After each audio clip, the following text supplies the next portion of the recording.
Hi friends, welcome to Love Good Lane. My name is Matthew. Thanks for joining me. Today we're back in the kitchen and we're going to make some chicken meatballs. I know that might sound odd. Like, Matthew, why are you bothering to show us chicken meatballs? Well, I'll tell you why. We're having company over for dinner tonight. Somewhat of a last minute thing. And I was trying to think of what I should make. Of course, we have a myriad of options, but I've actually made this for company before, and I keep coming back to it because it's delicious, number one. Number two, they're really easy to put together. And number three, who doesn't love a chicken meatball? You can mix it in with a sauce, like a spaghetti type situation. You could serve it with honey mustard or barbecue sauce or ranch. You could put them into a sandwich like a meatball hoagie. It's a good thing. So that's what we're doing today. Let's get to it. I am going to double this recipe because we have that many people that are joining us for dinner. And also I have more than one crock pot going back there with some side dishes that are going to go with our meal tonight. But anyway, I will list the recipe down below in the description box, so you don't have to worry about trying to write this down, but just know that that recipe is for the single batch.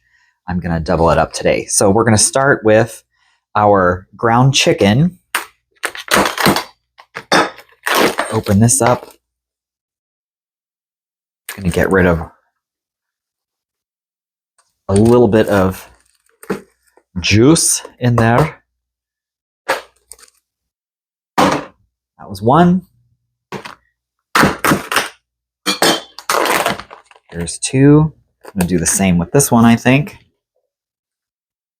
That's good.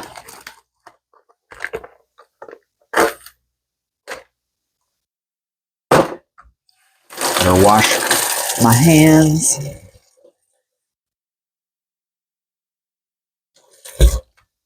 Because I just touched the chicken. Okay, we did that.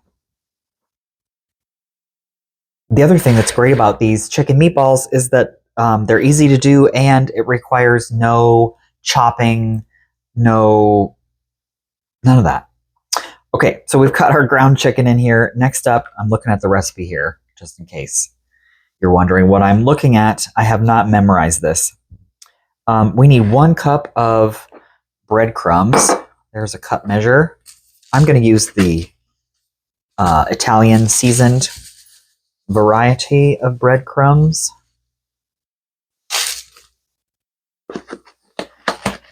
That should do it. Sprinkle these on.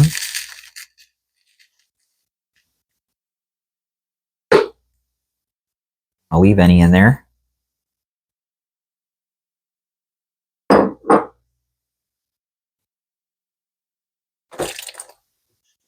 towel over here. Although I don't want to bump my mic. Okay, next we need to lightly beat up 2 eggs. I've got a little bowl here. I use these all the time. These are the one... There's the oven saying it's ready. These are the 1 cup prep bowls from Pampered Chef. They come with lids. They've been recently redesigned, which just means the lid is a little different and it's a different color. But same product. They're wonderful. It's just the perfect size for everything. You can make pudding and put it in here, put the lids on, pop it in the fridge. It can also serve as a measuring cup because the measurements are embossed into the glass. Anyway, this just made me think of that. I'm going to beat these up a little. That should be good. And then put that in. Okay, what next? We've got the chicken, we did breadcrumbs, we did the egg. We need 2 tablespoons of olive oil. I'm just going to use this spoon. It might not be an exact tablespoon measure, but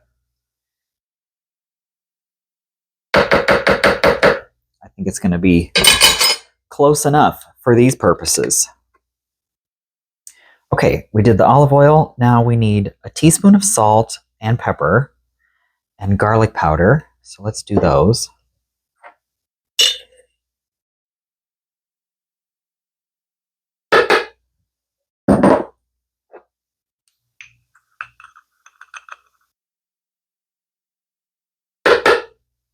Oh, the other thing I didn't mention is that these are not fried or anything messy.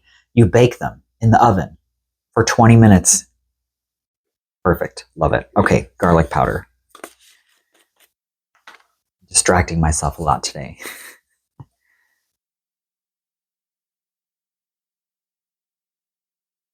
Better leave that out. I'm almost empty there. I'm gonna have to buy some more. And then what other seasonings do we need? We need a teaspoon of paprika and a teaspoon of parsley flakes.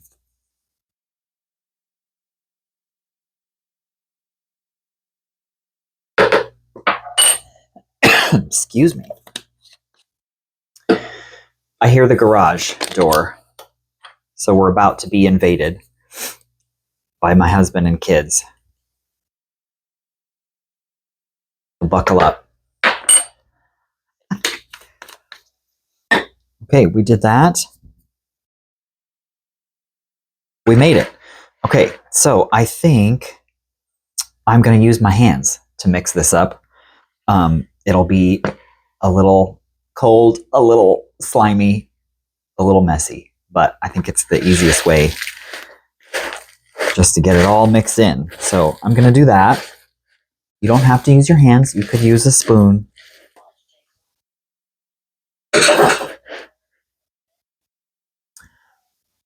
Okay, so I have a large sheet pan that has a rack. That's what I'm going to bake the meatballs on.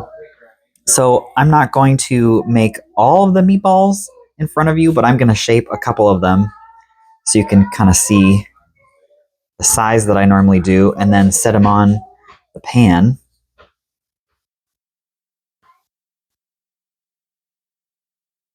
Can you see? That's about the size. It's like golf ball size-ish. You could make them a little larger or a little smaller if you want, but I think that's usually about good.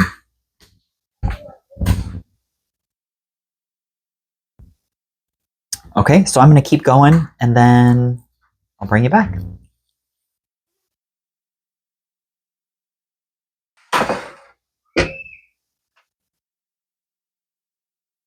Okay, so I have shaped the balls. I placed them on the pan, and I'm going to put them into the oven, which I've preheated to 400 degrees, and they're going to be in there for, these are small to medium size, so it might be closer to 25 minutes. I'm going to start checking around 15 minutes, but it's going to be between 15 and 25 minutes in that range.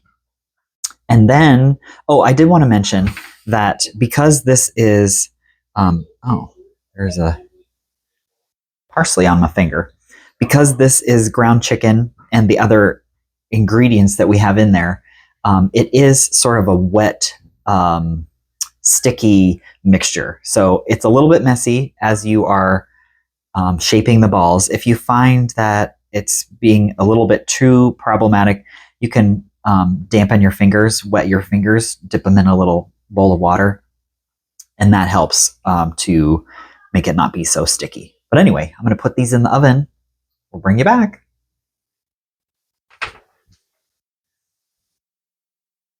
Okay, so the chicken meatballs were in the oven for about 23 minutes. I think they look just right. Good look there. I realized like 2 minutes ago that I forgot to put the shredded Parmesan cheese into the mixture for the chicken balls. But that's okay. I think they're still going to be wonderful. And we're having cheesy potatoes, party potato casserole with it. So it's not like we're going to be lacking our cheese with this meal. But anyway, I'll include some photos of these chicken balls and maybe what we got going on with our meal for you to look at. Give this recipe a try. I'd love to know what you think in the comments below. It's super easy. It's pretty quick. and really tasty. So we love that combination. Give this video a thumbs up and subscribe if you haven't. It does help out my channel, and you'll be notified anytime I upload a video. Have a great day, and until next time, I'll see you later. Bye.